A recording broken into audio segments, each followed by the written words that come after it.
So, hello and good morning. Well, we're towards lunchtime now. And so G-Shock and I are going to go to a place called Albi. And it's one of my favourite towns, actually, that for some reason, I love going to Albi. It's got a lovely church in the middle, and it's just a nice place to go. And what I will do is I'm going to choose a G-Shock, in fact, why don't I show you that right now? Now, I haven't decided which one I'm going to wear today.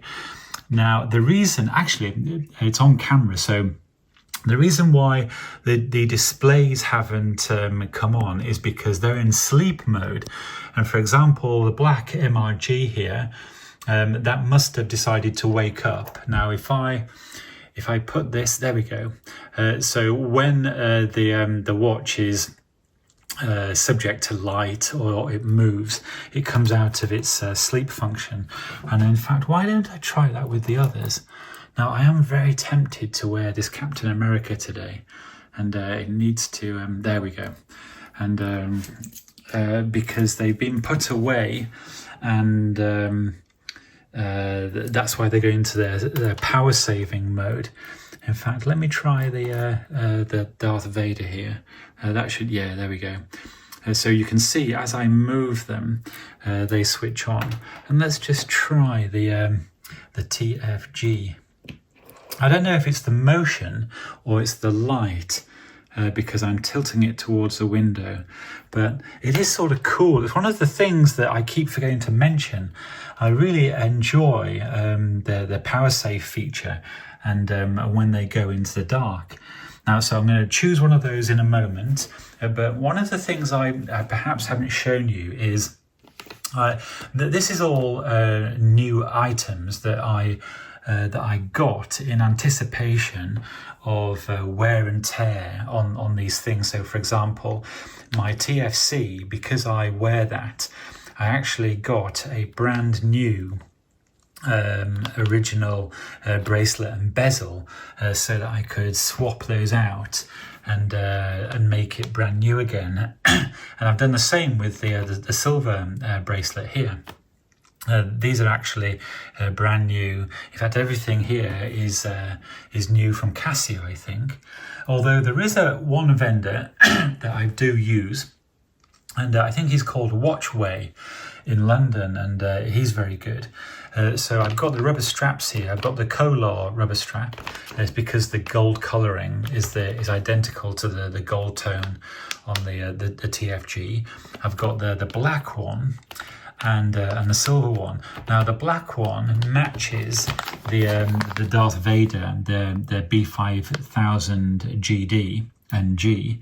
That is the right strap for that, but it's not a right colour match for the TFC, because this is DLC, and it's why I've got these spare links here. These links here are for the B5000 GD and G, so that's the black, and these are spare links for the B5000 TFC because it's DLC. In theory, the DLC is a better colouring than the IP, but that's why I've got those two there. And I have some spare pins and collars, I think, for the cases. They're very useful, actually. I've got gold and silver ones, and I think possibly I think it's gold. I think just gold and silver, and I probably got those in anticipation of making the TFC new again. Anyway, let's go over to the squares. Which square am I going to wear? For some reason, I keep thinking I might put on the Captain America, and I don't know if I will. It might be an MRG day, and it's actually quite dark, so that's perhaps why. I hope it's coming through on the camera. It looks good here, although I might go the MRG B5000B here. Anyway, that will be a something that I let you know in a moment. So I'm just going to make myself presentable, and let's head off to Albi.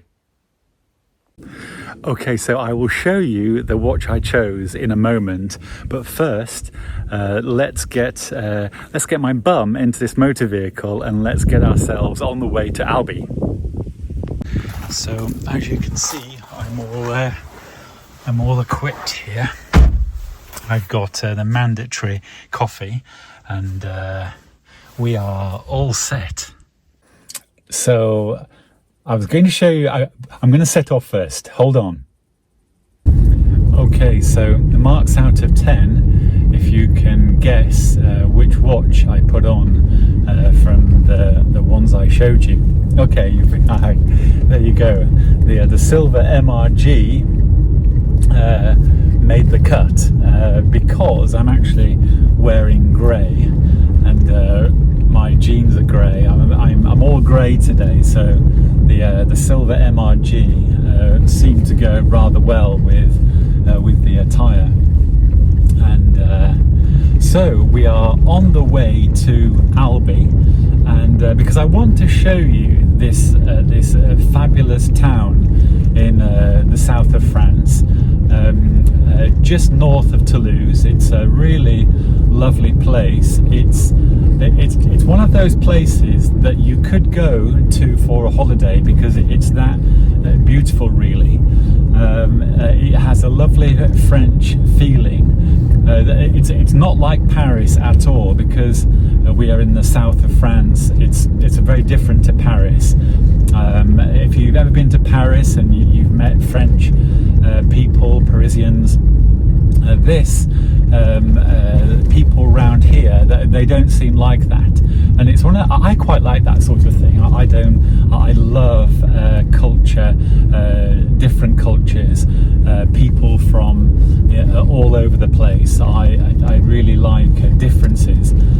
So anyway, so we're going to Albi, and I'm wanting to talk, and well, G-Shock and I, MRG and I, are taking you to Albi, and I've got some bits and pieces here that will allow me to take you with me around the town centre, and I haven't been for a while, but it's lovely. I know that there's a river, and it is the sort of place that's great for chatting to camera, in my opinion, especially about watches.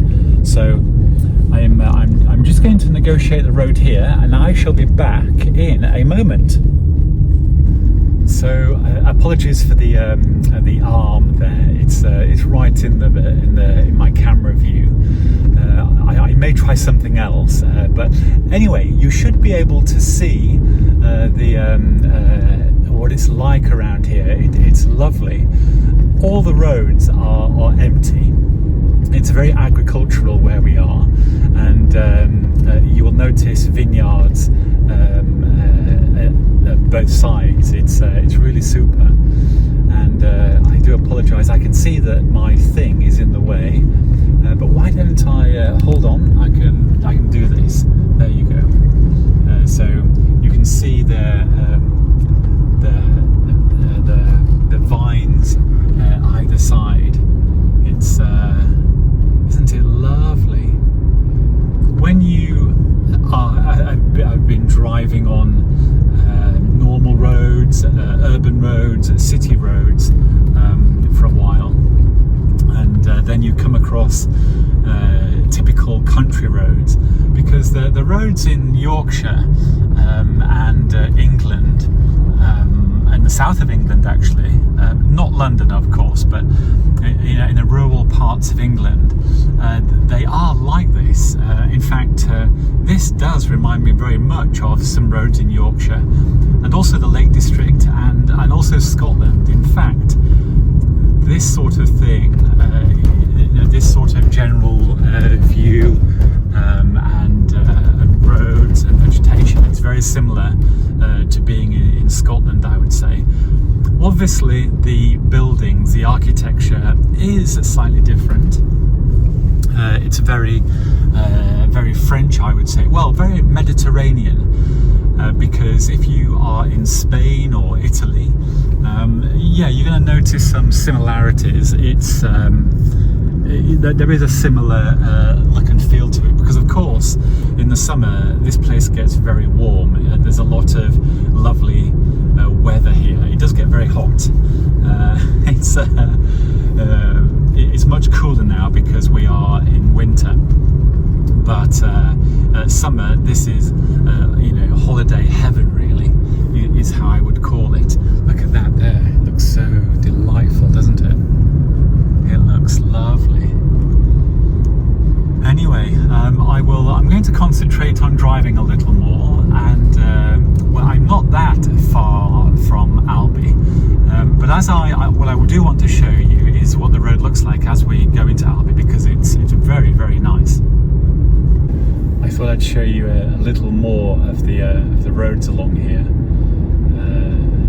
It's like this all around the south of France. Actually, if you're here and you head more south into Spain, north of Spain, it's just like this. The roads are fantastic, and I've said to many people, if you're thinking of a driving holiday, or you're thinking about holidaying in the Mediterranean area, to start your holiday in Toulouse and then maybe drive. You could drive to Spain, or you could drive to Italy. The driving around here, the bed and breakfast locations, in fact everywhere is gorgeous. There are so many lovely towns and villages to visit, and I'm sure that they have bed and breakfasts, Airbnb, that sort of thing. And of course, if you go into the town centres, you're always going to find hotels. It's it's a very nice place to be. I'm coming up to a junction here, and I thought I'm going to show you a junction. Why not?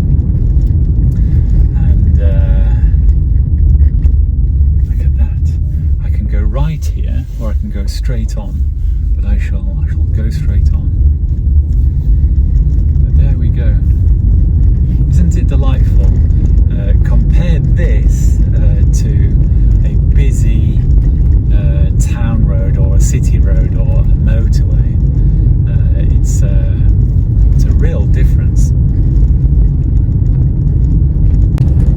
So I was thinking, I want to talk about watch prices very quickly, and just in case you've plugged in at this point, I'll show you the G-Shock that I'm wearing today, and it is the MRG, and this is one of my favourite wristwatches of all time, and it's definitely one of my favourite G-Shocks.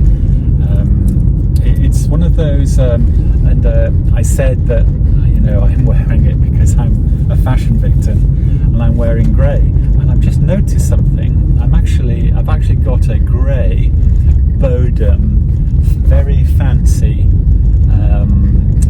coffee mug here. In fact, my here I have some coffee, some fresh coffee. How cool! And it's grey, so I'm matching. I'm colour matched completely. I know that place there. Anyway,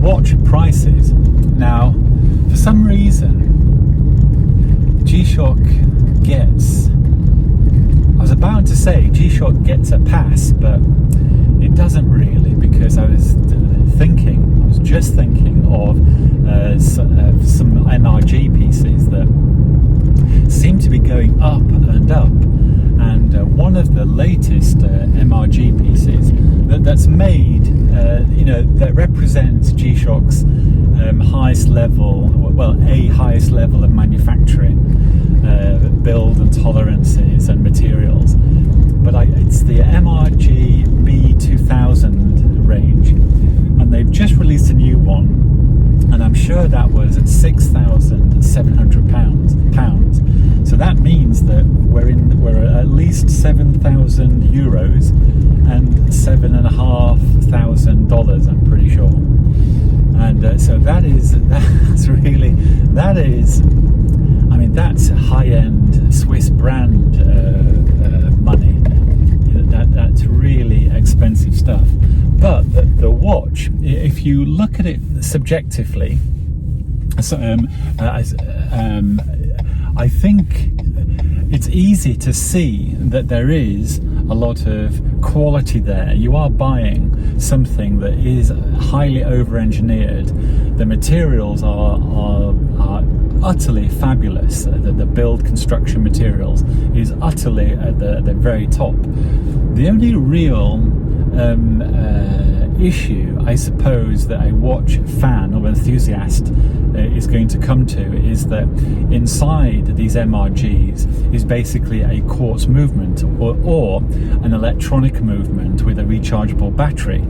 And many people are going to say you can't really compare that to a Swiss watch, because a Swiss watch arguably has a mechanical movement that is going to function very well for decades upon decades.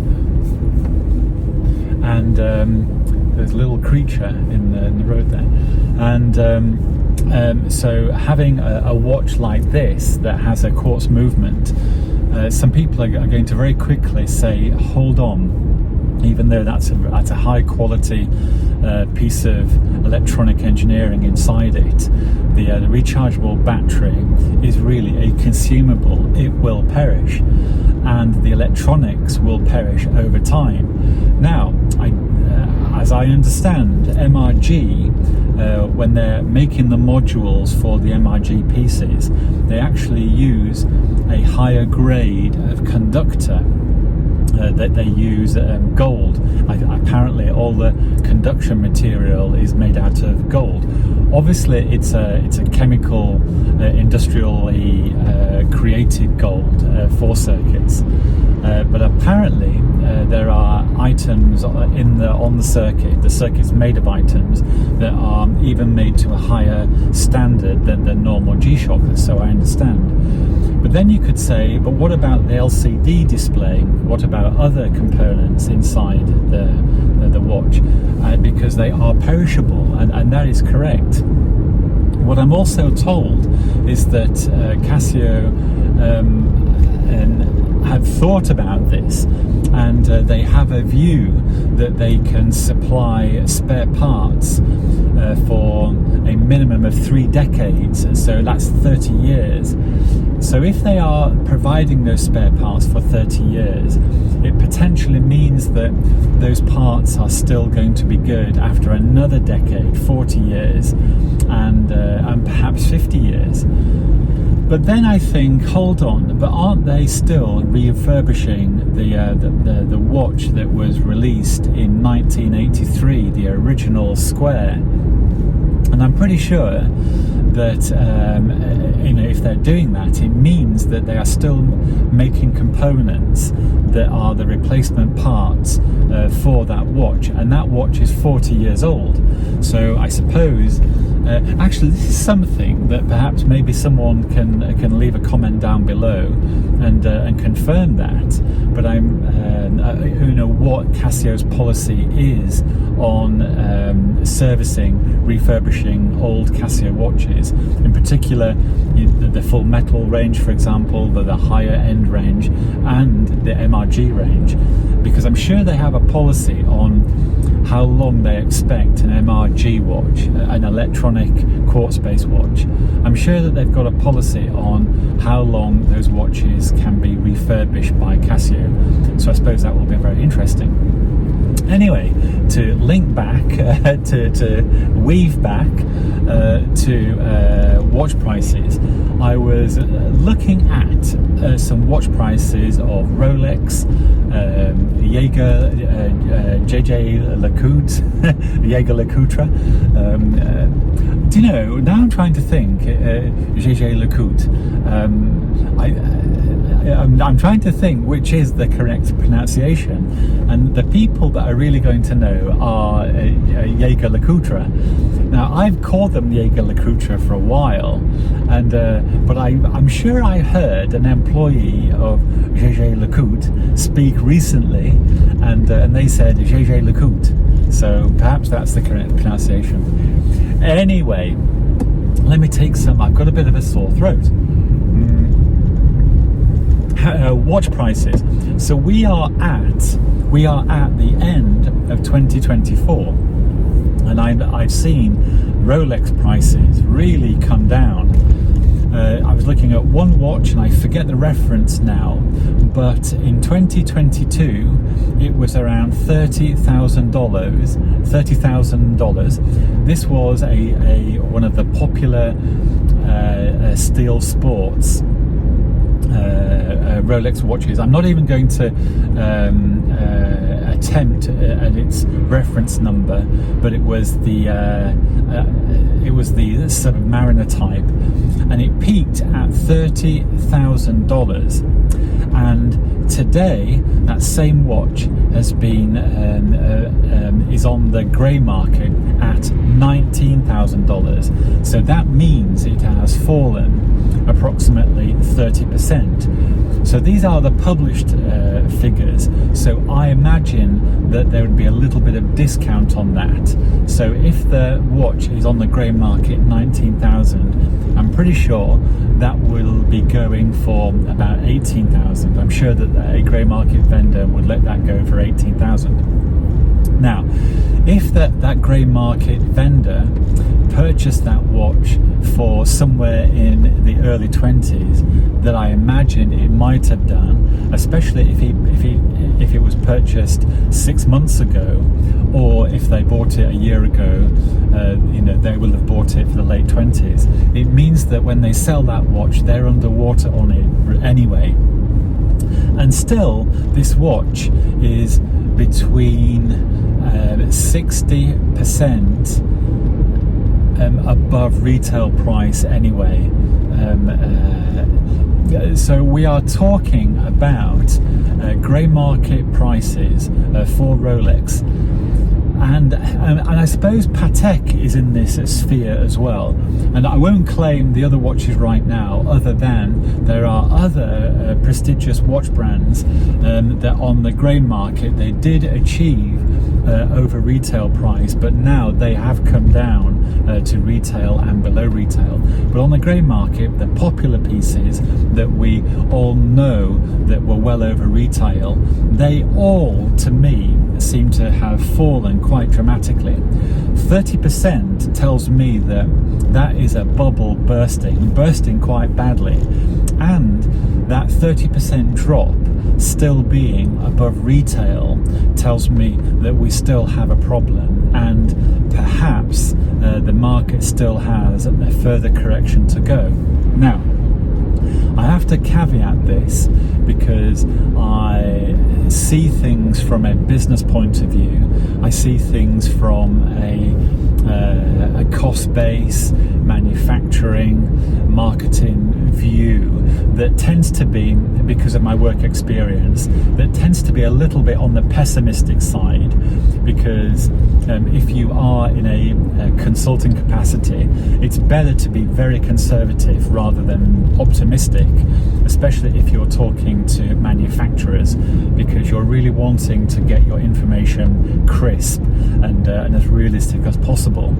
But that basic bit of information, grey market prices going from $30,000 to $20,000, $19,000, and this price still being almost, between 60%, about 60-70% over retail, tells me that there's still some analysis, some understanding to take place.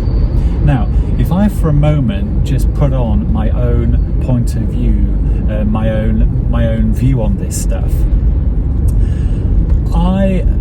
buying a Rolex watch, for example, let's say the Rolex watch has a retail price of about $10,000 and it's on the grey market for $15,000. Straight away, that would make me definitely not want to pay the premium.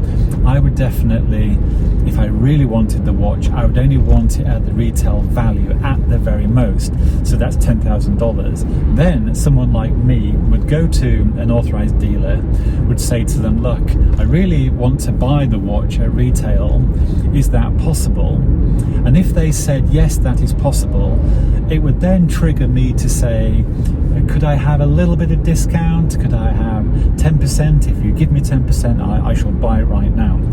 Then, if they said, no chance at all, you have to pay full retail and I've got to put you on a waiting list, that would definitely put me off and probably stop me buying that watch. Now, people might say, but hold on, Stephen, you've actually done something similar to that. You've been on a waiting list, and I sure have.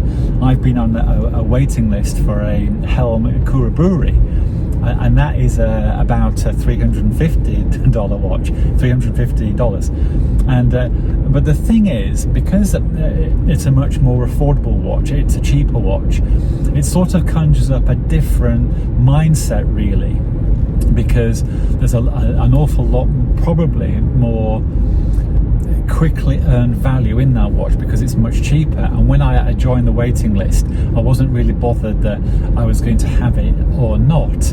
And eventually, 2 years later, when the invitation came to buy it, I thought, because the cost is so low and because the invitation's so nice, I'm going to buy the thing. And so that's how that worked. But with a Rolex, and it's because I've actually done this more than once, in the AD, the minute that they wouldn't give me discount, it really wasn't sitting well with me. And then, in actual fact, the times I've been in, I've never actually had to go on the waiting list. I've only ever heard other people say that they've had to go on the waiting list. So that's my own circumstance.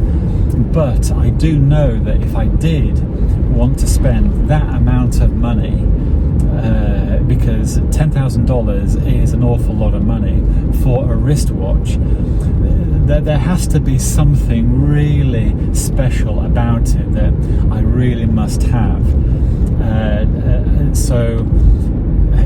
And I'm thinking perhaps right now, the mood I'm in and how I think about things,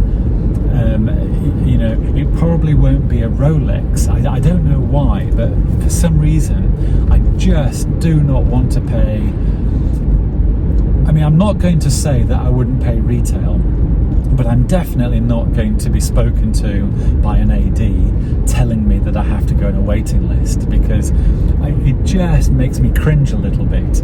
My work experience tells me that going on a waiting list, to a degree, you are being played for a Rolex watch, because the way Rolex manufacture watches and their distributions and methods and system, they don't really lend themselves to the waiting list style of manufacture, because they make a number of watches, then they sell them. Other manufacturers really do need to obtain buyers first before they commit to a production run. So I sort of get that, and it's why the waiting list thing sort of would rub me the wrong way, even though I'd have a smile on my face and I'd be, I'd look very happy, but I would walk out of the showroom and I would be thinking, I'm going to go and look at IWC instead. They are I quite like IWC at the moment. Now, prices, actually, I'm just coming into Albi and I want to show you the road, so let me turn the camera around. So I really wanted to show you this because on the way home I always love this road. It's, for some reason, it always makes me feel like I'm on holiday, and every time I drive along here I feel like I'm on holiday. It gives me that good feeling vibe. But I'm wanting to again capture the look and feel. It makes me feel good, so I thought, why don't I show? And I love these trees that mark either side of the road. It's lovely. Now let me just turn the camera back to me for a moment. So I alluded to other watch brands also cranking up their retail prices, like Jaeger-LeCoultre, and it sort of has. So someone like me, definitely that switches off. And also I do want a Reverso. I really do want a JLC Reverso. But not the basic one. I'm definitely wanting one of the dual faces with a power reserve at least. And when I saw those prices jump about 30% again a couple of years ago, it really made me think, yeah, okay, I'm sort of out here. I'm not going to buy this. It's just that price being raised is not sitting well with me, and even though the waiting list is there, I haven't come across that waiting list. I thought that because I'm hearing about these waiting lists and the retail prices have been jacked 30%, that makes me go out again. It makes me think, actually, I prefer IWC. Let me go over to IWC and take a look. Even though IWC, okay, so some people are going to say, hey Stephen, IWC prices have gone up also, so what are you talking about? Actually, what I'm talking about here is, I want to show you the road. Hold on. So, because it's such a nice drive into Albi, I'm going to keep the camera facing the direction I'm going, and I'm just going to finish off the chat about watch prices. So, coming up to Jaeger-LeCoultre and brands that have really cranked up their watch prices, you know, around the 50% and even 30%, and you know, close to that mark, maybe 20%, and even slightly higher. It really has, you know, someone like me just won't buy it. I'm actually at a crossroad here, and so I'm just waiting for the am I still I'm going to be very cautious here. I'm going to let the camera keep rolling, and oh, there we go. Yeah, and because there's some roadworks here, and but I want to show you these roads. So this is how hopefully I'm going to do it. So for me, a 30% increase in price and the threat of a waiting list is enough to really put me off. That will stop me buying the wristwatch. It just will. And I've met other people that have said the exact same thing. So that for me is also an acid test, if you like. It's a little bit of a bit of marketing intelligence, because my friends that like wristwatches and myself, you know, with a beer in our hands, we are saying to each other, we will not pay a 30% increase on these prices, and we will not go on a waiting list. Now, I'm pretty sure that if the waiting list was, you know, if the AD said, look, we just don't have it in the shop today, but we'll have it in the shop in 2 weeks' time, television number, we'll call you in 2 weeks' time when it's in the shop. I'm sure that is totally fine. But when you hear of these horror stories where they say, no, you have to go on the waiting list, it's just the way things are, and that waiting list could be months, at that point it's definitely a no for me. I'm not going to do it. It's going to make me look at other brands anyway, and brands that I find their pieces are in stock with the AD, that's going to be a lot more attractive, especially when the AD gives you a little bit of discount. That is the real deal sealer, especially if you're on the fence. If you go to an AD and the AD says, I can give you just a little bit of discount, especially if you buy today, at that point I'm in. And so I suppose to get to a point where I can just exit, because I need to park the car now, and I'm going to go to my favourite place, but I need to concentrate a little, so I'll just turn the camera off for the moment. Okay, so we are parked, and a very nice French gentleman spoke brilliant English, much better than my French, and I said to him, is the parking okay here?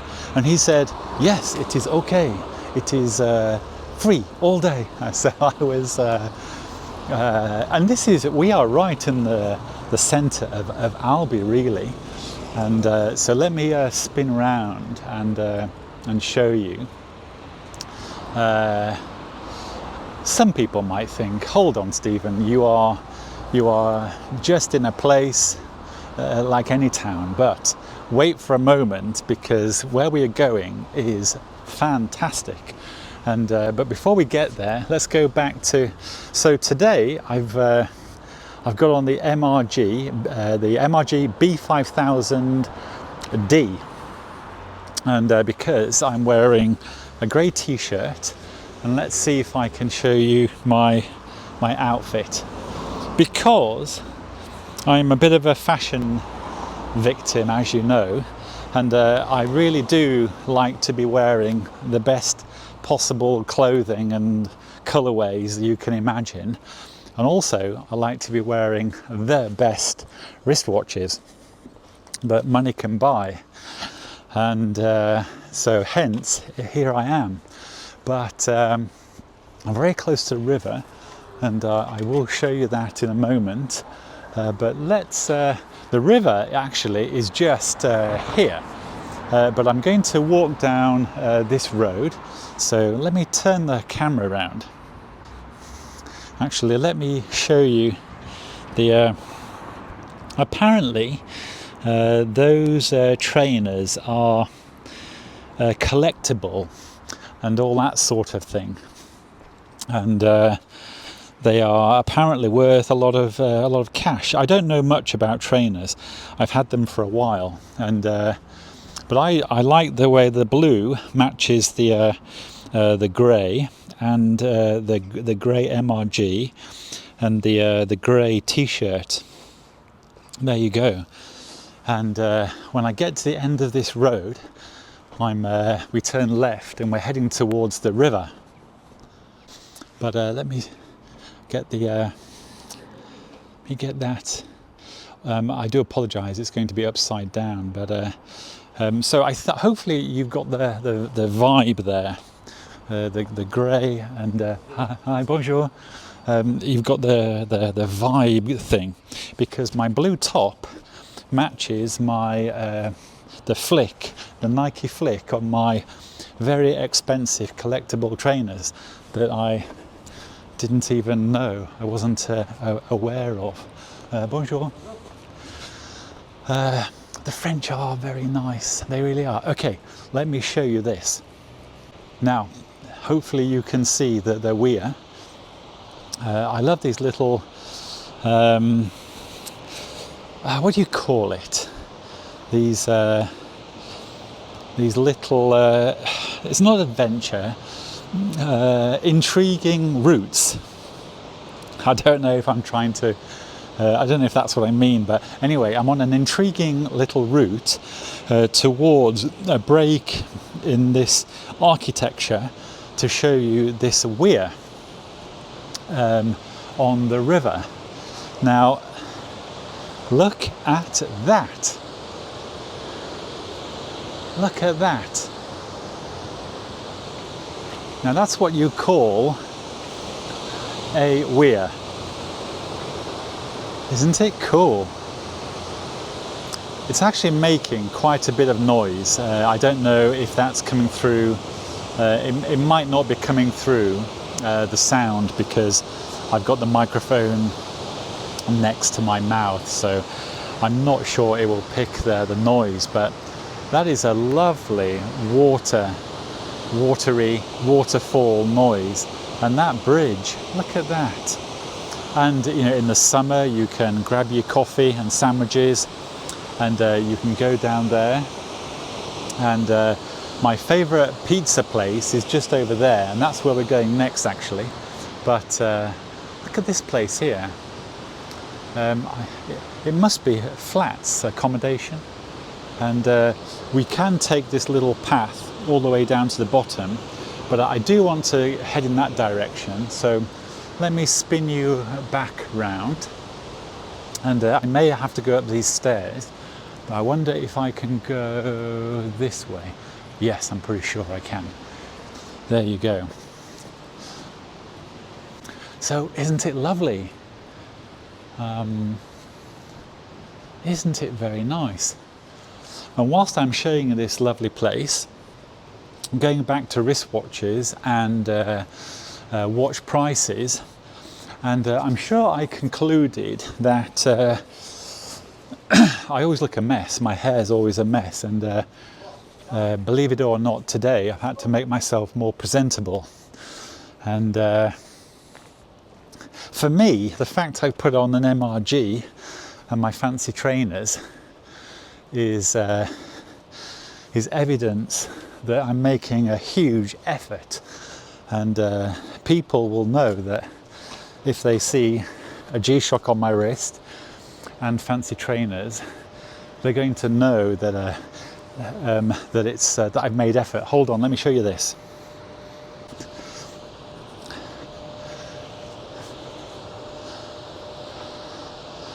Look at this. I'm going to pause for a moment so you could read that. So, what do we think, hey? This is a nice little place to come in the summer with a little picnic. I'm sure that I've seen people in here with a picnic blanket on the ground with their with drinks and things to nibble and eat. And look at that, this dramatic location. And I don't know if you can see, but there's a place there. Let me zoom in. There. And that is a cafe stroke restaurant type of place. It doesn't look very open at the moment. Anyway, let's continue going towards my pizza place, because I'm actually going to treat myself to my favourite pizza. My favourite pizza in the whole of France, because if I'm lucky enough, look at this. You could pull out a chair or two with your friends and simply grab a coffee. Now, this place, I'm sure that I've seen drinks being served, and there's been a very snazzy bar here. In fact, this bit here turns into something like an outside super duper nightclub. I'm sure that I've walked past here in the summer and I've thought, you know, what is going on there? It's so cool. Now, this looks like that we've got construction here, although I'm sure I can get there going that way round. So why don't I do that? And let me come back to some watch talk. So I shall go down here. So I was just explaining, so this is very much my opinion and my thoughts, but I'm not, bonjour, I'm not going to pay 30% increases for a watch, and I really don't want to be put on a wait list because the manufacturer thinks it's cool. I'm just not that type of person to do that. But for a moment, I do feel that I might be, I might be a little bit hypocritical, because I keep thinking, I must have been, bonjour, I must have been on a waiting list, or I must have done that before with G-Shock. Because I'm sure I've had to wait for some G-Shock pieces. But saying that, maybe I didn't, because I was only subject to the announcement that the piece was going to be released, and then I got it when it was released. I don't think G-Shock have ever messed me around. I think when I've spoken to them, the Casio in the UK, I think they've always been, I think I've always bent over backwards to find me the watch that I wanted. And I do remember years ago there was a Frogman, and it was the Love the Sea and the Earth Frogman, the blue and white one, that I obtained. I sold it. I then obtained another brand new one, and for some reason, utter madness, I sold that one. And but I remember when I first got that one, Casio UK said to me that Carnaby Street in London was only going to receive 10. That was it. And the guy said, and I've kept one for you. And in fact, 2 were kept for me, because he told a colleague, and they held one back. So, hey, what's the problem? Hey, what's the problem? Hey. So when I went to pick up the watch, there was a Frogman for me, and the lady in the boutique said, I also have another one for you if you want that. And at the time, I knew I should have bought it. I should have bought both of them. I can't remember now what happened. Anyway, that is one of my most favourite Frogmen, and in fact, when I put this video together, I'll try and pop a photo of that watch in right now. It's the, I won't attempt the part number because I think I will have forgotten it, but it's the white and blue Frogman that was released perhaps in 2018, white and blue. And anyway, I will find the photo and I'll pop it in now. And can you believe it? I approached Casio UK. I said, please, can I buy one of these? And the guy not only got me one, but got me 2 put aside, you know, without any of that nonsense. And look where I've come to a dead end. And have I missed my, I've missed the bridge. Gosh. So the bridge that I'm trying to get to is that bridge there. And I've walked past it. Okay, it's because I'm chatting about watches. So that's one of the experiences that I had. And I do remember, you know, how I felt, the sort of feeling I had for the AD and the salesperson. I thought they were just so delightful. There was none of this, hey Stephen, this is a very sought after watch. You're very lucky and privileged to get this watch. We are doing you the favour thing. There wasn't any of that. It was, Stephen, please let us know what we can do for you, and I will definitely put one aside for you. And I think we're missing a bit of that today. I think a person buying a Rolex watch should go into an AD and the salesperson should say, hey look, the truth is we really don't have one. Or he should say, look, the truth is I'm sure I went that way. He should say, the truth is, I can't allocate you one today, but I can allocate you one in 2 weeks' time, because when we get the new delivery, I can guarantee you'll get one.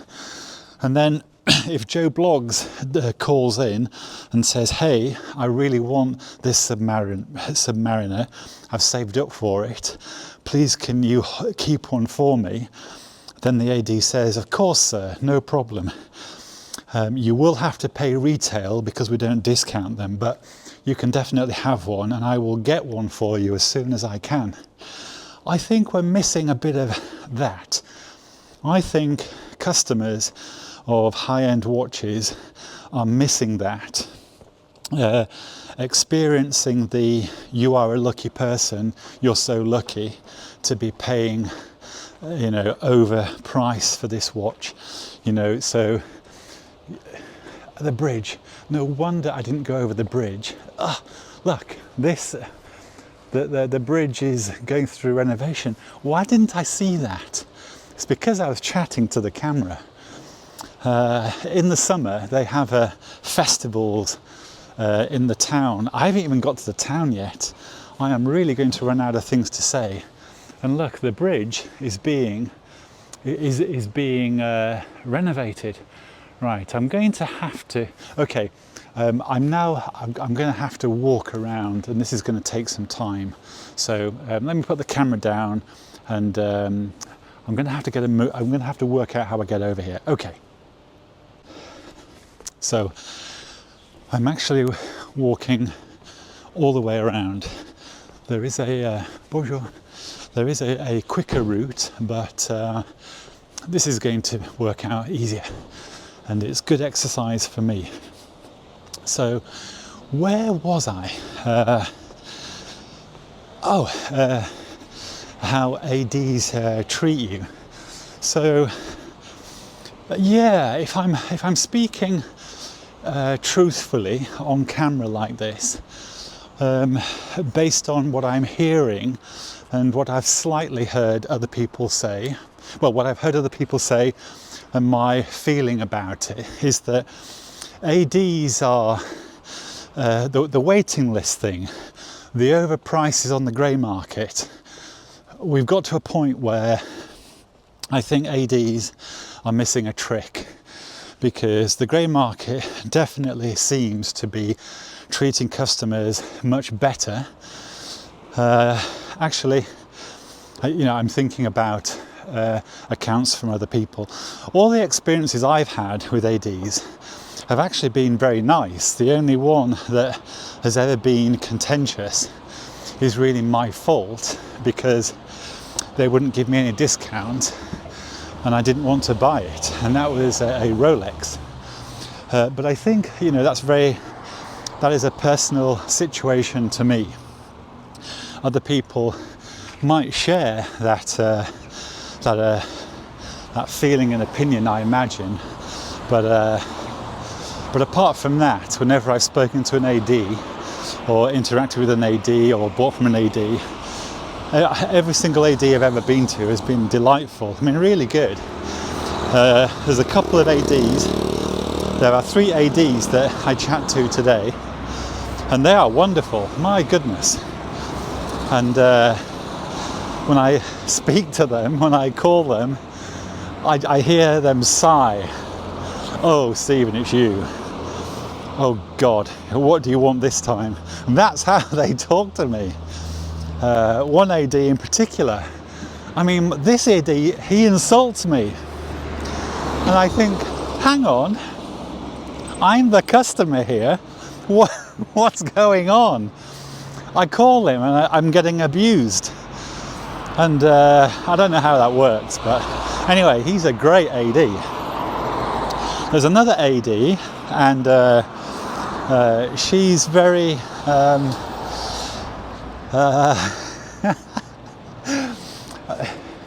what's the word? Very pragmatic, along the lines of, "Hi Stephen, what do you want?" I mean, you know, there's no, how are you? How's life? How are fluffy things? It's always, yeah, hello, Stephen, what do you want? And for some reason, I think these guys know how to deal with me. They know that it's so pleased to meet you. How are you? Hope you... That sort of thing just isn't going to wash. Not when there is a possibility of my bank account being damaged. You know, I'm already on my back foot if I think that I can see my pizza place. Now, there is a pizza place. Where is it? Over here. There is the best, hello, there is the best pizza place in the world. And you see, that's where I'm heading. You can see how you know, my priorities. I'm literally getting the priorities out the way first, which is pizza, especially Albi pizza, especially French Albi pizza. I just hope the place is open because they might be closed for lunch. That sounds wrong, doesn't it? But the reason I might be closed is because they only open in the evening.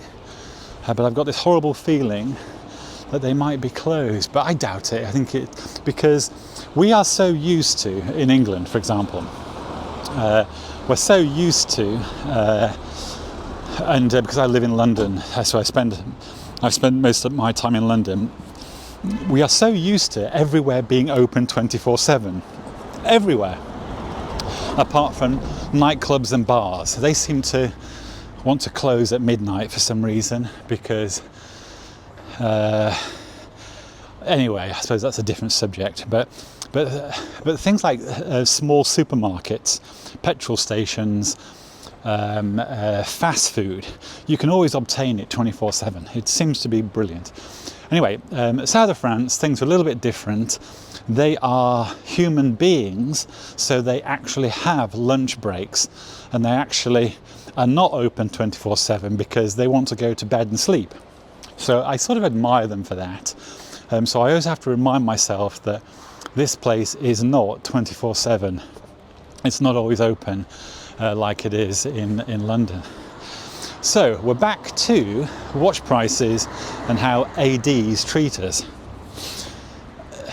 Being the customer, I think, and mainly from my own experience, and I'm sure that other people might think this as well, is that being the customer, it's just nice if you are treated very well. And I constantly hear horror stories of people trying to buy expensive high-end watches, and the vendor seems to treat them like they are doing the customer a favor. And that's just not the way it should be, ever. And not only wristwatches, I hear about people buying expensive cars, in particular Porsches, and having to jump through loops. And we've definitely got to peak vendor craziness or something in this world to do with, buying these desirable high-end luxury pieces. Anyway, let's bring watch prices to a close because the pizza place is here. It is there, and let's bring watch prices to a close. And that is, in my experience, paying 30% increases for what appears to be the sake of it, and the fact that the brand thinks it can obtain that price, is a step too far. That, combined with a waiting list, is definitely I'm out. I will look at other brands, and that's exactly what I've actually ended up doing. So I would say to brands, don't do that. Just don't do that. If you're very popular and you're enjoying some success, really think about jacking up your prices. Obviously, the price is going up in line with inflation and that sort of thing is fine, but not 30%. So I think at this point in the video, the bottom line is ADs, just be nice, number one. Number two, 30% increases, it doesn't work. Anyway, let's talk about pizza now. So here we are at my favorite pizza, and for some reason that is closed. Now, I don't know how it can be closed on a Tuesday lunchtime, but it's here. But you are looking at the best pizza place that you've ever seen, and it's closed because let me show you the menu. The lens isn't getting that very well, so I won't put you through that trouble because yeah, the window is not very good. But normally what I do, well, what I've done before is I've obtained a pepperoni, at least a pepperoni from here, and then I've walked over to here, I walked up this road here, or actually down there, and I've had the pizza on the wall, and it's gorgeous. But I do have to think for a moment, why is the pizza place closed? Oh dear, the disappointment. You can't believe how disappointed I am. And also, this is the perfect location to put your pizza box and pizza. And oh dear me, look at that, look at this view here. Oh dear, I am, you can hear the disappointment. I will come back this way and let's see if it's open then. I'm so disappointed. And I'm hungry as well. I'm really hungry. Hold on, let me show you these buildings over here. So look at that. I'm across the river, and hopefully you can see that. Doesn't it look wonderful?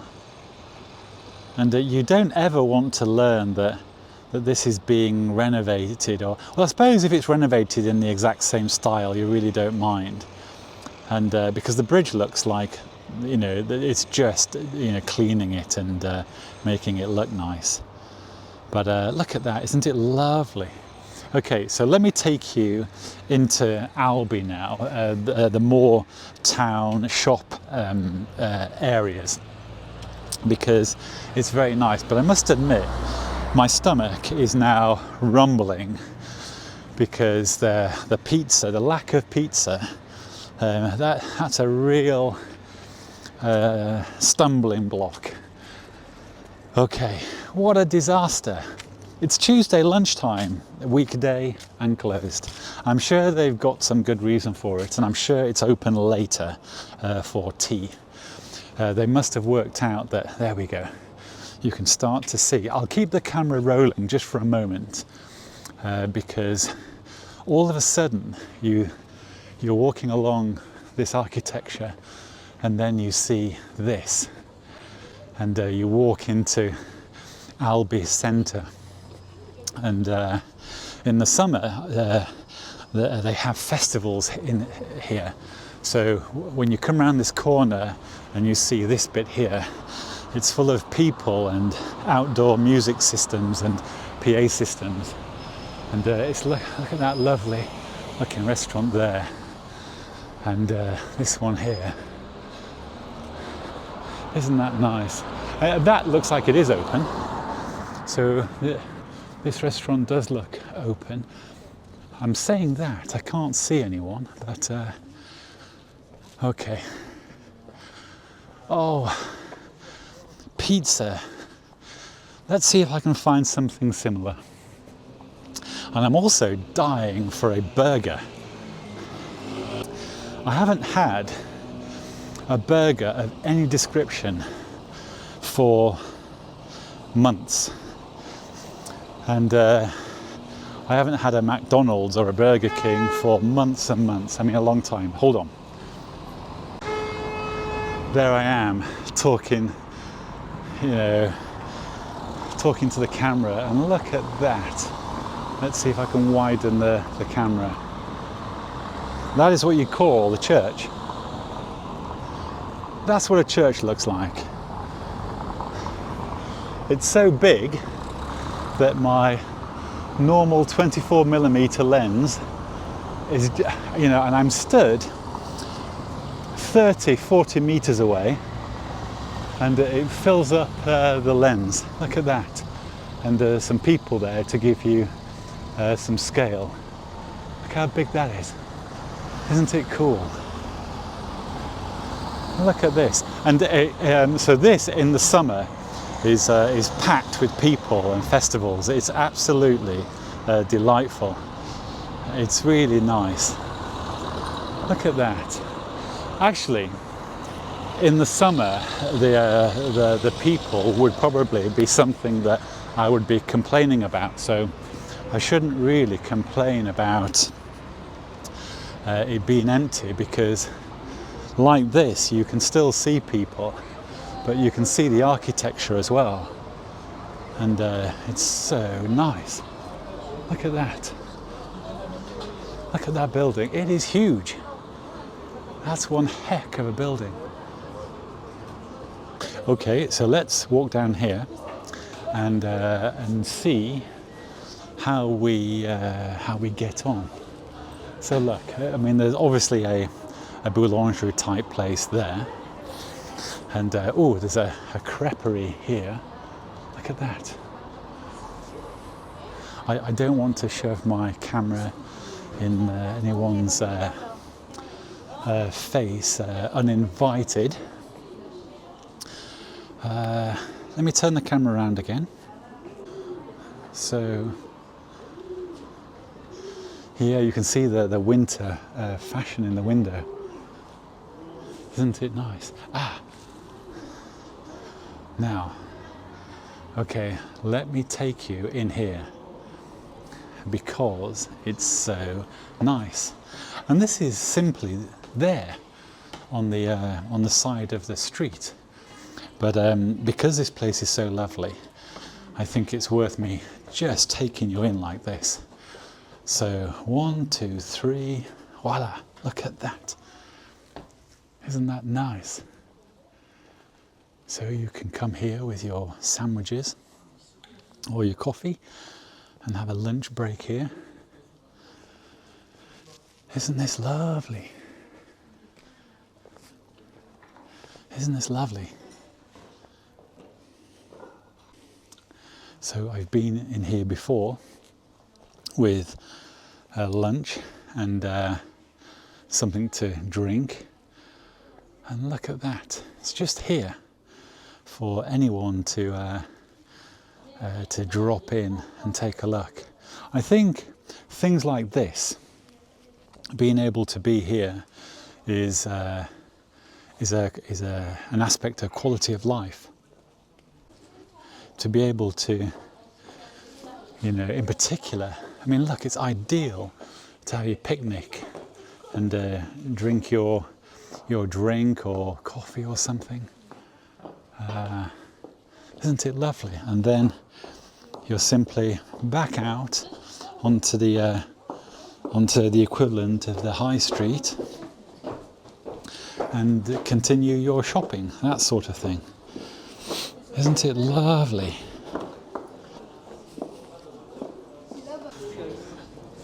So I'm half on the search for a pizza place, and Petit Bateau. I think people might recognise this shop for children. It's very fancy, and Hacken. And yeah, isn't it nice?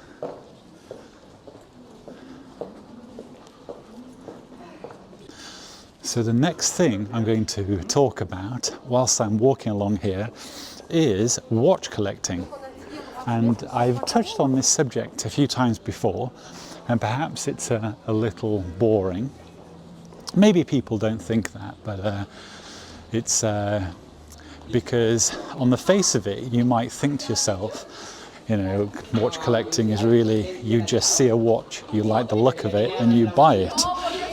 But an enthusiast and or collector well, a collector definitely is not going to see it that way at all. Obtaining these things and then buying 25 versions of the same watch is going to seem like madness to a lot of people, but to a collector, they are going to they're going to understand. They're going to completely understand why you've got 23 watches that look identical. They'll know exactly, and they'll think literally 23. You haven't got enough. There are at least 10 watches missing from that collection, because as you build a collection, that collection develops a personality. I know it's a bit odd. I'm chatting about, you know, these inanimate objects as having a personality, having a soul. But watch collectors, they really do get this. Because I think perhaps you become an enthusiast first, and then being an enthusiast and buying a G-Shock is like a gateway drug, and it leads you to the collecting environment, and that's where things get very tricky. Because being a watch collector is one of the most expensive things you could do. You could collect cars, yeah, fine. It won't touch the sides of the damage of the bank account that is attached to watch collecting. You can blow cars out the water with watch collecting.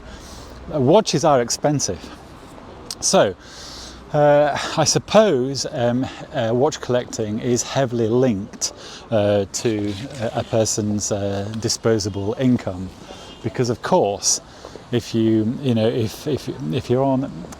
have that much disposable income to actually spend on a watch, you do have to really think about, you know, what watches you might want to buy, because you just won't be able to afford the expensive ones. So then it becomes very sort of subjective, because are very expensive watches better than cheaper watches? To the person that buys them, that collects them, no, they're not. It's actually identical, because the watch essentially does the exact same thing as an expensive watch. And on many occasions, the cheaper watch is actually a lot more accurate than the expensive watch. And a cheaper watch doesn't make you want to commit suicide when you scratch it. When you have an expensive watch on your wrist and you go and collide with a brick wall and you see a scratch on that watch, believe me, that hurts. That's going to ruin your day. It's going to really ruin your day. I suppose it's a little bit like you've just bought a brand new car, and the first thing you've done that day is reverse it into a post that's sticking up, because my friend did that, and he was gutted, but then he used all the psychology tools he could think of to make himself get over the fact that that had happened. And but watches is the same. If you've ever had an expensive watch on, and the first day, literally the first day, you've noticed a little nick on the dial, on the bezel. It's terrible. So that tells you that, you know, we are dealing with a very emotional product, an emotional thing. And so it's why watch collecting, it does become more of an important thing, especially when you calculate the sum total of the watches in your collection. I was once at an event, and I can't remember the name of the event, but it was somewhere near Bond Street in London. And I you know, because I've been to many events, I remember Zinn were there, and some other German watch brands. So it might have been a German watch brand event. I don't remember, but it was years ago. But I was chatting to a chap who introduced himself to me, and I don't even remember his first name now. But he was a guy that I got chatting to for maybe 20 minutes. And he was wearing, I think that day, he was wearing a JJ LeCoultre. And we're chatting about watches, and we're talking about their value, and then we got onto the type of watches that we like, and he offered to me the watches he had in his collection, and those watches were Patek, Rolex, JLCs, Audemars Piguet, and many others. But straight away, anyone listening to that is going to think, ooh, there's some money tied up there. And then he mentioned he had several of each of those brands, plus many others. And then I thought, gosh, this guy's got about 20 watches by the sounds of things, 15 to 20 watches. But he continued chatting about the different watches that he had and the variants he had. And I thought, hold on a second, that's about 10 watches of that one brand. And then I think I openly said to him, how many watches do you think you have? And he said, Stephen, I think I've got about 150. And I thought, whoa. So let's assume that each watch had a retail value of £10,000. Straight away, that information is telling you that this guy had a collection of watches that was hitting the £150,000 mark straight away. 150, £15,000. What am I saying? No, £150,000 worth of watches. But the reason why I paused there is because I remember walking away thinking, the value of his collection is way more than that. Because some of the pieces that he mentioned, I knew that were in excess of £20,000. And when he said 150, eventually we got on to lifestyle and his wife. And I said, does your wife know how much money you've got tied up in your watch collection? And he said to me, no, she hasn't got a clue. Number one, she thinks I've got about 10 watches. She hasn't got a clue. I've got 100, in my chest of drawers. And I thought, wow,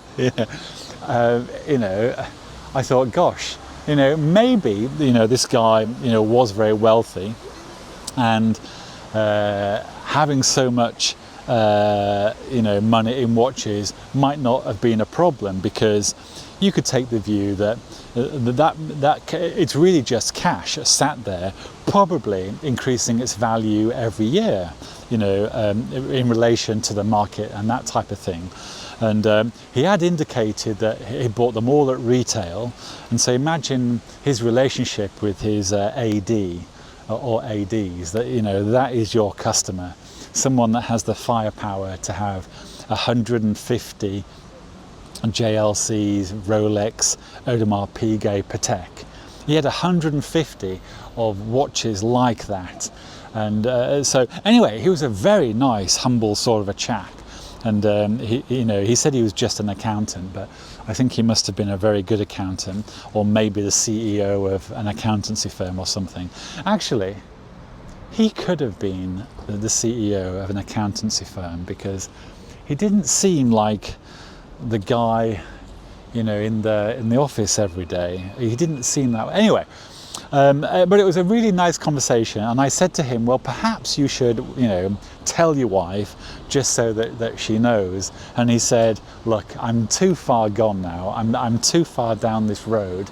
All I'm going to do is cause myself trouble, and probably make my life harder if I reveal the truth. Because what it's probably going to do is provoke her to want a new car or a new wardrobe or something. And I think at that point I said, better left well alone, and better to just, if one day she finds out that you don't have 10 watches, you've got another 140. I mean, 140. Just think how that might look. She might think, oh gosh, this is madness. But I bet you she wouldn't have the madness feeling until she'd actually looked at some of the values of these watches. The fact that there were 140. Anyway, that was the most fun and the best chat I've ever had with a watch collector. And chatting to him for me was the if you like, my high watermark of what a watch collector looks like and sounds like in the wild. That guy for me was the top of the collecting food chain, and how you look and feel like. very, you know, if he said, oh, I only have this watch and, you know, and a Swatch watch, you know, you could completely believe it. But then when he drops the load on you, you think, gosh, how interesting. But also, there was a collecting thing going on with him, because each brand, he'd had a strategy, or the strategy had presented itself over time. So with the Rolexes that he had, I think his thing was, you know, quite obviously sorry, not quite obviously, but a very popular common watch to collect would be the Submariner. And I think he had detailed that he liked the Submariner, so he had a number of Submariners, and I'm sure that he'd mentioned that some of the pieces were antiques. I think he called them antiques, which would mean that they were, you know, older pieces, probably worth a fortune. And then when he when he mentioned Audemars Piguet, he did mention he had the offshore and Royal Oak and had various pieces, and it sounded, you know, like I sound to myself with G-Shock. You know, I've got 17 squares that all look identical. There are just little changes, like the colours, and the way that he spoke about well, the Rolex in particular, but he used the same explanation with Audemars Piguet and then Patek, and I thought, my goodness, you know, what's going on here? You know, you know, collecting Pateks like I collect G-Shocks, I thought the dollar value attachment, the damage to your bank account is pretty phenomenal. But you know, he collecting these watches was probably giving him an awful lot of pleasure. It was, you know, you could describe it as a hobby, as a pastime. I'm going to go down this road here. And you know, it's a pastime. He's probably been. I don't remember how long he'd been collecting watches, but I assume, you know, for many years. He was a guy that was perhaps a little bit older than me, so, you know, a few decades. I'm sure that he'd been collecting. But the point I'm making about collecting is that there tends to be a theme. And the theme is actually learned via your experience of buying watches over time. I don't think any young person starts out thinking, I know I'm going to become a collector of sports chronographs, which is a type of watch that I like myself. I'm sure that no one thinks that. Maybe they do in their, you know, teenage years, early 20s, maybe they. But for example, I do like sports chronographs, and I'm sure that I think I do remember liking them when I was in my early 20s, and so it has become a theme that perhaps I had when I was younger. Anyway, my point is, I imagine that many collectors, that they've started, or they've become a collector of a type of watch, a genre of watch, because it's something that they've got into via them being an enthusiast, via them actually purchasing watches, working out what they like, and then having a strategy or a plan. Of a plan of what they want to buy over time. So when I've looked at people's collections, I've thought, yes, one of the things that I noticed straight away is there's a theme, and this person has obviously thought about what they are collecting, that they like a certain type of watch, like a sports chronograph or a diver. I mean, for me, I could really understand anyone deciding that the diving style of watch is their most favourite type of aesthetic, and that's the type of watch that they want to collect. I can completely get that. I suppose it's a little bit like G-Shocks. I mean, basically, it's square with a digital display. That's it. But there are so many interesting attributes to these G-Shocks. Like there are so many interesting attributes to the Rolex Submariner, for example. And certainly chronographs, sports chronographs, pilot chronographs. There are so many different, well, there are so many manufacturers, there are so many brands that have made a chronograph, a pilot style or a sport style chronograph. So that canvas has so much potential. There are so many iterations of design that you could put into a watch and create your chronograph. And so that's why I can completely understand why someone is going to commit themselves to collecting chronographs. And it might be, sports chronographs like me and pilot chronographs. That sort of thing.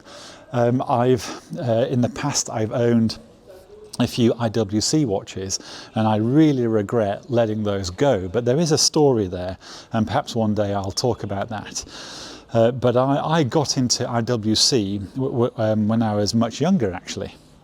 And I really liked them.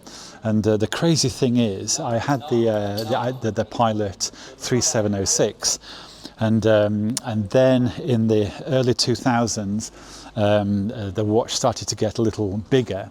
And at that point, because I wanted another one, but I thought to myself, I'm going to wait a little bit, because I'm quite sure that this oversizing thing is more of a fashion trend, and it's probably going to come back down, which it has done. It was a bit longer than I thought. We're 20 years later. The latest 41mm Pilot by IWC, that is my favourite pilot chronograph today. My favourite sports chronograph is, of course, the Omega Speedmaster Mark II. But my most favourite pilot chronograph is definitely that IWC Pilot. And there are plans afoot there. But knowing me, I never want the one watch. There's always about 4 of that model that I want immediately, because I want the slight colour variations and I want the slight changes in configuration. I never want a watch. I always want that watch, its brother, its sister, its father and its mother, every time. So it's a real nightmare. So when I see a watch, the financial damage to your bank account is never that one watch. It's always him and his brothers and sisters. So I always have to think things through. But I think I've mentioned collecting before, and the collecting direction I'm going in is, today I'm definitely all G-Shocked up, MRG'd up. I like G-Shock. I'm not going to get away from G-Shock. I can't see that happening. But I definitely want to move over towards Omega, and Omega chronographs in particular, especially the Speedmaster models, although there's a good chance I'm just going to stay with the Mark II, and then I'm going to look at some other Omega chronographs. I like them all. But definitely, I want to get over towards IWC and the pilot chronographs. I think what IWC has today in their pilot chronograph range is absolutely fantastic. And there are at least 6 models that I want. So this is where the problem lays. It's not just, getting the firepower to buy one IWC chronograph pilot. There are 5 others that I want all at the same time, so it's a real problem. Anyway, I can imagine people thinking, this is just crazy. These expensive objects, why do you want more than one when they're all the same? And because they're not all the same. And again, it's only watch enthusiasts, watch collectors that understand that statement. Not these. I know the watches look identical, but they're not all the same. Not to a watch enthusiast. To a watch enthusiast, each one of these watches is like one of your children. They're just completely different, and you like them all the same. You don't really have a favourite. Your favourite is the genre, the chronograph aspect. Now, because I've come into this square, this is such a lovely square. Let me turn the camera around. So we have this lovely feature here, and in the summer when you can run through there, and it's delightful because it cools you down. But there is this restaurant here, and this is possibly my favourite restaurant. Sorry, it's not my favourite because I have favourites, So it's one of the favourites. But in Albi, this is definitely my favourite restaurant. And I have been here a few times actually, and every time I've been, I really like it. Now, I'm not really a restaurant person. I don't know if I've said that before. I'm not bothered about restaurants. But this is a little bit different because it's more of an occasion. And look at this olive tree just plonked there. Coming to a place like this for me, I don't know, I always feel like I'm on holiday. Even though this is really, a normal restaurant in the south of France in Albi, it's I always feel like I'm on holiday when I've been here. So coming here is a real treat for me. So I'm breaking my rules really, because even though I claim I don't like restaurants, sometimes I do. And also it depends who you're with as well. Going to restaurants, I think it's always much better if you go with someone that you like chatting to. Now, let me turn the camera around. On the odd occasion that I've been to a restaurant to chat about wristwatches, I have found that the conversation goes on for hours. It never stops. If you're with another watch person, another watch geek, I don't know how you manage it, but you can chat about wristwatches for hours, and what on earth you're talking about, I've no idea, but that has certainly been the case. Now, I'm still on the lookout for pizza, and if I go down here, I actually head back towards the river and the car and that pizza place. Because I've got other things to do today, I do have to wrap this up. Now, I've no idea, I hope this content is okay, and I hope what I'm saying is okay, but I need to get to an exit point because I've actually got to go and do things now. But hold on a moment, because I'm going to turn the camera around and show you where I'm going. So here is this wonderful restaurant, and I bet they do serve pizza there. Anyway, I really want the pizza from my pizza place because I'm on the fly. And gosh, my tummy is rumbling. I've only had a breakfast today, and we are in the afternoon now, so I can definitely allow myself to have pizza. But I'm going to walk back to the car, and I'm just thinking about a topic that I can quickly talk to, and then end this bit of the video. And maybe I'm a little more hungry than I realise, because all my energy is going towards my stomach. And I've just noticed Fnac. Well, that's my pronunciation. If you need a bit for your smartphone or a bit of electronics, this is the place to go. Fnac. It's very cool. Anyway, chocolates. These are very fancy chocolates. Look at that. That's a chocolate shop. Okay, food. You can hear in my voice food. So today what we have spoken about are watch prices, my opinion about watch prices and buying, and how ADs should treat you. Even though it's obvious, that does seem to be something that not everyone is happy about. The second thing is watch collecting, and I've rambled on about the watch collecting is much more of a big deal than you realise.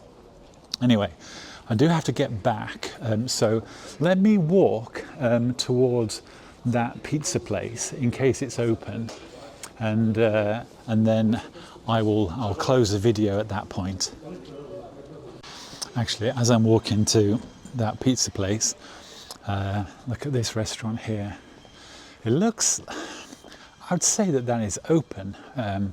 It doesn't look open now, but later on I imagine it's open. But I thought it's so cool, I thought I would show it to you. Les Arcade. There you go. So I'm heading towards the car, and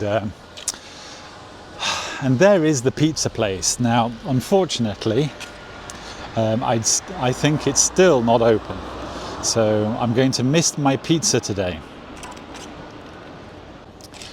Actually, one other thing. At the end of this video, there were some deer in the garden, so I videoed them because I thought it was so cool. So at the end of this video, there's going to be some deer. It's only a couple of minutes. It's sort of unrelated, but I thought it was so cool. So that's why deer. I'm calling these G-Shock deer. Yep, he's not open yet. Oh well. So this is where I was going to get the pizza there, and then come to this wall and show you this river like this and eat my pizza, but I'm not going to get the chance. Now, I probably have to, yeah, I do, but let me go down here because I can show you the river a little more. And in the summer, you can imagine how lovely this place is. It is heaven to be here. It is. I love this old building. It was probably a pump house when it was first built, and probably turned the flow of the river into energy to either generate power or to grind bread or something like that. Anyway, look at this. I love this this hodgepodge of architecture. And then all of a sudden, you're by the river, and you can hear the weir. Of course, you've got the architecture, the river, and then these walks along these paths with greenery either side. And I may walk along because there is the secret cafe down here, and it's possibly not open. I imagine it's a summer thing anyway. And but let me go a little further around the corner just in case it is open, because this is the coolest cafe you've ever seen. And I suppose now I've said that, I should take you to the cafe, shouldn't I? Okay, let me think of something to talk about, and then I'll show you the cafe, even if it's not open. So I think I'm close to this secret outdoor cafe. Ah, yes, I think that's it. Although I remembered it a little differently, but this must be the place. Okay, so look at this. So imagine coming here in the summer. You only know it's there because you know it's there. I mean, in the summer, it's you know, you don't see many. Well, there must be people walking along here, but anyway, this is the entrance. Robinson Bistro restaurant, and yeah, so yeah, this is closed, but you've sort of possibly got the look and feel of it. How cool is that? Isn't it nice? Now, I don't know where that path to the left here, I haven't been down there, but I'm sure it's lovely. But imagine going to the secret cafe, Robinson Bistro restaurant, and then spinning round. I remember this being pretty fantastic. I remember it being very, very nice. I will come back here. Anyway, look at this. So this is the walk. I mean, you don't really have this in central London. You've got the Thames, of course, but you don't really have it. This seems it's more rural, it's more countrified. You've got much more of a mixture of country, and you can't really say it's a city, although I don't know what the definition of a city. I would call Albi a large town, but it still feels, but being in the town feels like you are in a holiday location, like you know, like a typical Mediterranean holiday location. This place is, you know, a functioning, busy, working town, but you know, it's like living in paradise at the same time. It's so delightful. Imagine this in summer. you know, 30 degrees centigrade, and it's lovely. I'm sure I've captured this before on video, but anyway, I'll have to remember to make reference to this maybe, and I'll need to come back again and show this in the summer. But there you go. Now I need to go up this little way to the car. Also, I'm walking uphill. Casio, G-Shock, their customer service is pretty good. I mean, I've used them a number of times for all sorts of things, and I'm quite sure they've got no idea it's me. And so, you know, they are, you know, I'm just Joe Bloggs, member of the public, so that's a nice thing. But their customer service has been very good, and their store in Carnaby Street in central London, it really is delightful. I've been in a couple of times, as you might know, and you know, they're so nice. G-Shock does make me feel good. I don't know why. The customer service makes you feel very, I mean, and they were so helpful each time I needed to speak to them. They were really very good. And I should have mentioned G-Shock earlier when I was chatting about ADs and customer service. Look at that. I think you've got a good look at the sky and the clouds. Isn't that lovely? Isn't that absolutely lovely? Anyway, G-Shock, they are pretty good. They are a brand that make you happy. I don't know if it's a Japanese thing. It probably is a Japanese thing. But G-Shock, they're a happy brand. So let me show you this bridge. The reason that there's a bit of traffic is because of the traffic light system. There isn't actually that much traffic. It's because of how they regulate the traffic. It's yeah, as you'll see. Oh no, maybe it's because we're coming up to home time as well, rush hour. So there's a few more cars on the road. But look at that! Isn't that nice? Look at that. There you go. Albi. Isn't that delightful? So just to end this bit, as I was walking along, I thought to myself, what a lovely quality of life to be in a place where you feel at home.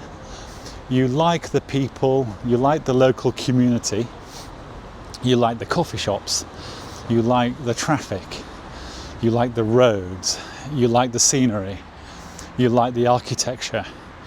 Isn't that a wonderful measure of quality of life?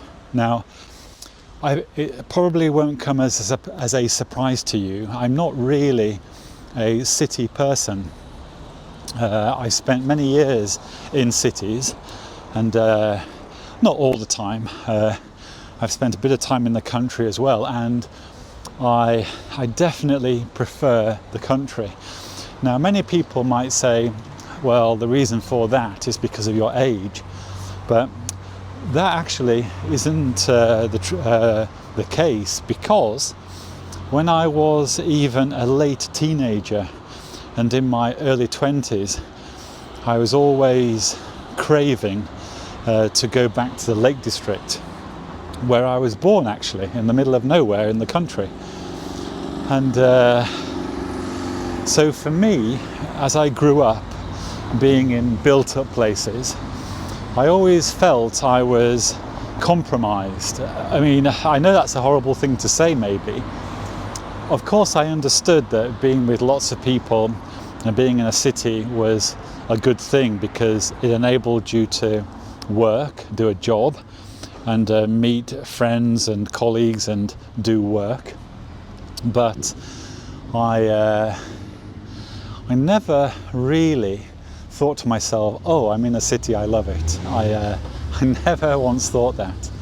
Albi is a place that I don't have that feeling at all. Mainly because it's not a big place and it's more of a large town. But it is a lovely place. I often think, I wonder what the locals really think about this place. They must like it as well. Anyway, at that I will say ciao for now. But if I get the opportunity, I'll speak to camera again in the car, but I might not get a chance now. So I will, I'll end the video here, and then following this will be some deer that I videoed in the garden earlier. I love wildlife, and it's only a couple of minutes. Anyway, I do hope everybody is well. I hope I haven't bored everyone to death, and speak again very soon. Now I have to be quiet because there are a couple of deer in the garden. There we go. And I'm actually some distance off right now, but I've got the zoom on now. You can see one there. There is another one that's behind the. There you go. You can probably see the second one. I'm having to be so quiet. But look, aren't they nice? I don't know if you've ever seen deer running, but these look young, and they are fast runners, my goodness, but it's the height they can jump. These two, I've seen deer jump over a car and jump over large walls, but I mean the whole wall. They're very nice creatures. I hope you can see what I can see. I could try and get closer, but I'm pretty sure that if I do, they're going to hear me and run off. But I will try anyway. I'll try and be very quiet. I could try and get closer, but I'm pretty sure at this point that they are going to hear me. Yeah, I don't think I'm going to be able to get closer to them.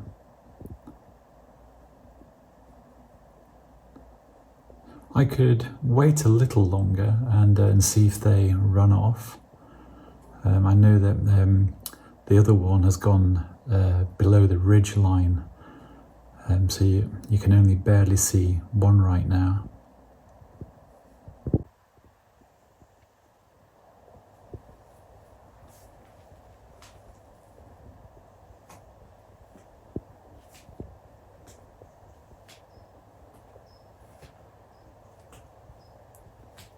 So I'm going to speak, but he's probably going to hear me, although he hasn't just yet.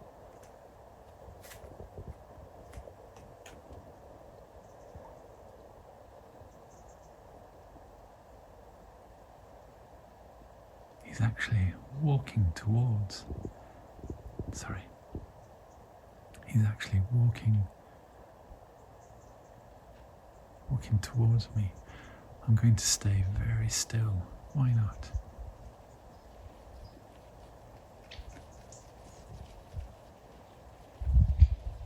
The reason these deer come here is because it shelters them from the hunters. The hunters don't come too close, but they. Yeah, he's clocked me now. He's just working out whether or not I'm dangerous. Ah, there we go, there's the other one. Yeah, if I stand here, I'm going to stand until they do something. But the reason they are here is because they are they're nibbling something in the ground, but they're just escaping from the hunters. Now this one here, they've both seen me now. They're being very careful. Yeah.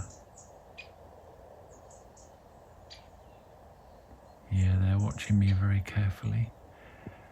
I'm going to walk a little closer, but I'm sure, there we go. It was sort of worth seeing them run off. But I mean, they're going to be happy back there, so that's fine. There you go.